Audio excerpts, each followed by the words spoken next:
Suspended for 1 minute. Kung yan po yung inyong premise, bakit hindi lang po natin tulungan itong mga maliit na farmers, bigyan na lang po sila ng puhunan para magkaroon po sila ng maging mechanized na po yung kanilang farming Binibigyan style. po. Well Oo, then, instead na bibilin binibigyan po yung po. kanilang mga lupa, pabayaan na lang po natin sila na isaka yung kanilang lupain at Meron tutulungan po. na lang po sila na, Meron po. na para Meron hindi na po po. ma-convert yung kanila pong mga farm into subdivision, into commercial area, and what have you.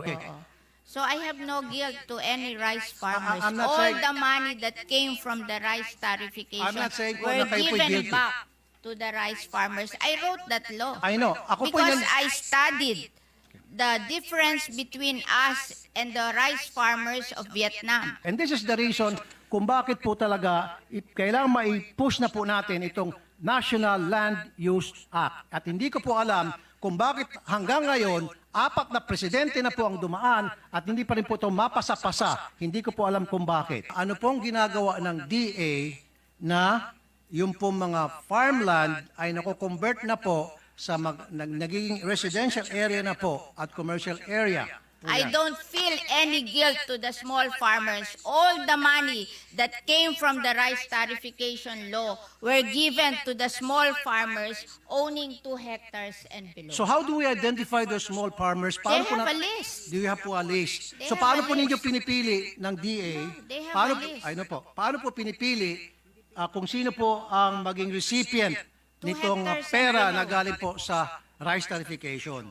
How ang farmland po doon na na-convert na Kawayan po? is a city. Regardless, ang pinag-usapan My po God, natin, yung mga if, farmland po na na-convert na po sa isang subdivision o commercial. But they allow that in cities and capital allow that. towns. Kaya nga po, They allow alam conversion ko nga in po. cities and capital towns because if they buy your land, they buy it expensive and you can reinvest the money and you will make more money than planting on those lands. I remember we have, when I was young, we have a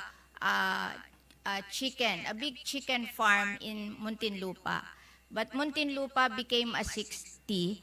So we finally developed our chicken farm because it is 8 hectares. We will make more money than in farming. So it's an investment decision for these people.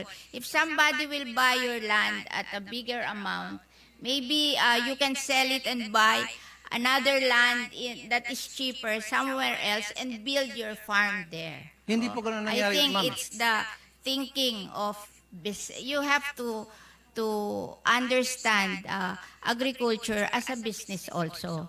I'm That not a if you businessman, but I have can understand agriculture po, opportunity ma'am. to sell your land at a higher price and be able to buy a bigger piece of land with that same money in less prime places, then you will do it. Kaya nga po, It's ito na- pong tanong ko po sa ating mga taga-DA. Ano po ang ginagawa nila sa ganitong nangyaring masamang sistema na paliit po ang ating farmland? Sorry po, madam ha. Yeah. Na hindi lang po sa Kawayan, sa Isabela, kundi sa I marami tend pong to mga probinsya disagree with you. na marami na pong mga subdivision na nagsilipa na. Where will the people live if you don't build subdivision? Marami po mga lugar na pwede pong pagtayuan ng subdivision. Huwag lang po i-take over yung mga farms. Kasi nga po, kuminsan yung mga farmers, dahil sila po yung naghihikaos, they're being taken advantage of. Lalo na po meron tinatawag na rice tarification. So mura po yung mga bigas na dumarating dito, they cannot compete. And then papasok po ito mga negosyante at mag-o-offer ng pera para bilhin ng kanilang mga lupain. Of course, walang choice po yung mga farmers kung hindi ibenta na lang kanilang lupa sapagkat meron na po tinatawag na rice tarification. I wrote the rice tarification kayo po ba yun? law. You know, we wrote that rice tarification law because in 2018, the price of rice rose to almost 50 to 60 pesos per kilo. And that is the only time President Duterte became unpopular because rice is a political crop. When nagmamahal ang rice, nagiging unpopular ang president. And the World Bank, we signed that WTO agreement in 1995, and they gave us 25 years to be competitive, but we failed to be competitive after 25 years. And if we don't open or liberalize the importation of rice, they will bring down our credit rating. And we have plenty of loans abroad, and we have to pay higher interest for those loans, so it will be a loss to the Philippine government. So what I did when they asked me to write the rice tariffication law, I gave all the money from the collection of rice tariff to the small farmers. 10 billion for the Rice Competitiveness Enhancement Fund, 5 billion for mechanization, 3 billion for seeds, 1 billion for loans, 1 billion for training. And anything above 10 billion that was collected, it was given to the rice farmers owning 2 hectares and below, 5,000 each, 1.6 million farmers. So that is 8 billion. So a total of 18 billion, which is the collection of the rice tariffication law na rice tariff. Alam ko po I yan. don't feel any guilt to the small farmers. All the money that came from the rice tariffication law were given to the small farmers owning 2 hectares and below. So how do we identify those small farmers? They po have a list. Do you have po a list? They So have paano a po ninyo list. pinipili ng DA? They have Paano a list. I know po. Paano po pinipili kung sino po ang maging recipient 2 nitong hectares and pera below. na galing po sa rice tariffication? How are they They being have a identified? list of farmers owning 2 hectares and below. So, Oh, meron po magpapalista ka sa kanila. They have RSBSA. Okay. Oo. So I have no guilt to any rice farmers. I'm not All saying- the money that came from the rice tariffication I'm not saying po were na kayo po'y given guilty. back to the rice farmers. I wrote that law. I know. Ako po Because yan. I studied the difference between us and the rice farmers of Vietnam. The rice farmers of Vietnam, they produce their palay at 6 pesos per kilo. We in the Philippines, we produce our palay at 12 pesos per kilo. The 6 pesos difference, I look at it. And 350 is labor. That means we're not mechanized. And 250 is the productivity of the seed. So there's something wrong with our seed. So when I wrote that Rice Competitiveness Enhancement Fund, I gave 5 billion to mechanization and 3 billion to seed distribution, and also to train them to do the same seeds with their own farm. I am teaching them to learn how to do inbred seedlings. Okay. Are you finished po, ma'am? Yes, yes. Okay. Let's go back po dun sa food security. Alam ko po Hindi ako nag-isip. na meron pong tinatawag na Rice Comprehensive Enhancement Fund. Rice Competitiveness Competitive, Enhancement okay. Fund. Enhancement Fund. Nasabi niyo po sa akin, so dapat may 2 hectares yung farmer para sila po ay mag-qualify dyan. Okay na po tayo dyan.